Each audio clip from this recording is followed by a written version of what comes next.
মাশাল্লাহ মাশাল্লাহ, বাইরে দেখেন কি সুন্দর ঝুম বৃষ্টি হইতেছে। আর এই বৃষ্টি দেখা মনে হইতেছে কি যেন একটা খাইতে হবে, কি যেন একটা খাইতে হবে। ও আচ্ছা, আপনারাও বুঝতে পারছেন। বুঝতে পারবেই না কেন, আমিও বাঙালি, আপনারাও বাঙালি। আর বাঙালিদের তো বৃষ্টির দিনে খিচুড়ি আর মাংস খাইতেই হবে। আর সেটা যদি হয় তাও আবার মায়ের হাতের, তাহলে তো কথাই নেই। তবে আবার যারা মায়ের হাতের খিচুড়ি এই মুহূর্তে খাইতে পারবেন না, তারা কিন্তু আবার রাগ করে না। আমি তো এদিকে ইন্ট্রো দিতে দিতে আম্মু খিচুড়ি অলরেডি ভুনা করতে শুরু করে দিছে। তো যাই হোক, খিচুড়ি রান্না আমরা সবাই পারি, আর মায়ের হাতের খিচুড়ি একটু বেশি স্পেশাল হয়।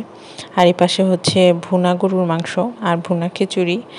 তো যাই হোক, চলুন যাই রেসিপিতে চলে যাই। আম্মু এখানে মসুরের ডাল নিয়েছে, পোলোয়ার চাল আর ভাতের চাল মিক্স করে ধুয়ে নিয়েছিল। আর খিচুড়ির মধ্যে যে যে মশলাগুলো দেয়, আদা রসুন বাটা, গরম মশলা, সব কিছু দিয়ে ভালো করে চালটাকে কষিয়ে নিচ্ছে এক চুলায়। আর এক চুলায় গরুর মাংসটাকে কষিয়ে নেওয়া হচ্ছে। গরুর মাংসটা কষিয়ে তার মধ্যে ঝোল দিয়ে দেওয়া হবে। আর ওই পাশে চালটাকেও ভালো করে ভুনায় নেওয়া হচ্ছে। এখন গরুর মাংসটা যেহেতু কষানো হবে, গরুর মাংস সিদ্ধ হতে সময় লাগে, তাই একটু ঢাকনা দিয়ে দিল। আর এই পাশে কিন্তু দেখেন চালটাকেও ভালোভাবে ভুনায় নিচ্ছে। ভুনায় নিলে কিন্তু খিচুড়িটা খাইতে আরও বেশি টেস্ট লাগে। আপনারা কে কীভাবে রান্না করেন জানি না, তবে আমার আম্মু এভাবেই রান্না করে। আর এভাবে খাইতে কিন্তু অনেক টেস্ট হয়। তো অনেকক্ষণ ধরে কিন্তু চালটা ভুনায় নিচ্ছে। ভুনায় নেওয়ার পরে এখন পরিমাণ মতো পানি দিয়ে দিচ্ছে চালের মধ্যে। পানি দিয়ে একটু নাড়াচাড়া করে দিচ্ছে, সবগুলো চাল যেন ভালোভাবে পানির সাথে মিশে যায়। আর পাতিলের কোনায় কানায় যেখানে চালগুলো লেগে আছে ওগুলোও ছাড়াই দিচ্ছে। তো এখন খিচুড়িটা কিন্তু হইতে থাকবে খিচুড়িটা। বাঙালি মানে কিন্তু যখনই আকাশ থেকে একদম ঝরঝর করে বৃষ্টি পড়ে, তখনই কেন জানি খিচুড়ির কথা মনে পড়ে যায়। খিচুড়ি খাইতেই হবে, সে যদি মাংস না থাকে তাও খাইতে হবে, আর মাংস থাকলে তো কথাই নেই, মাংস খিচুড়ি খাইতেই হবে।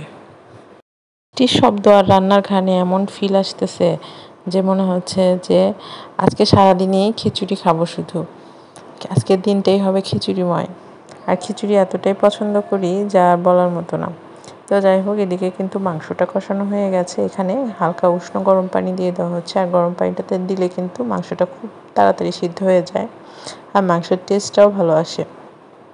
এখানে কাঁচা পানি বা ঠান্ডা পানি ইউজ করলে মাংসটা কিন্তু সিদ্ধ হতে ব্যাঘাত ঘটে, যার কারণে মাংসটা অত ভালোভাবে সিদ্ধ হয় না। তো আপনারা চেষ্টা করবেন সবসময় মাংসে যখন ঝোল দিবেন তখন অবশ্যই পানিটা উষ্ণ গরম করে দেওয়ার জন্য। আর এই পাশে দেখতে পাচ্ছেন মাশাল্লাহ মাশাল্লাহ, খিচুড়ির কালারটাও কিন্তু অনেক জোস হয়েছে।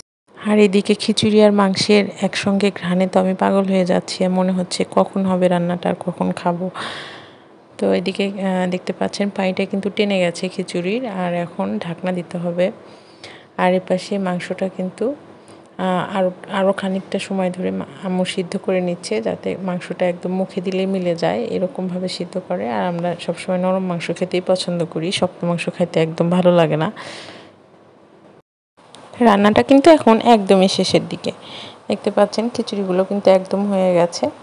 যেহেতু ঝরঝরে খিচুড়ি, এটা এরকমই হবে। আর এই পাশে মাংসটাও একদম শেষ মুহূর্তের রান্না, মোটামুটি হয়েই গেছে। লাস্টে একটু জোরে জোরে বলক না দিলে কি হয়, হয় না তো। তো যাই হোক, তো এখন তো রান্না প্রায় শেষের দিকেই। শেষ কথা এখন সেটা হচ্ছে, আমার ভিডিওটা যদি আপনাদের কাছে ভালো লাগে তাহলে অবশ্যই আমার চ্যানেলটিকে সাবস্ক্রাইব করে দিয়েন। আর যারা অলরেডি সাবস্ক্রাইব করেছেন তাদেরকে অসংখ্য অসংখ্য ধন্যবাদ।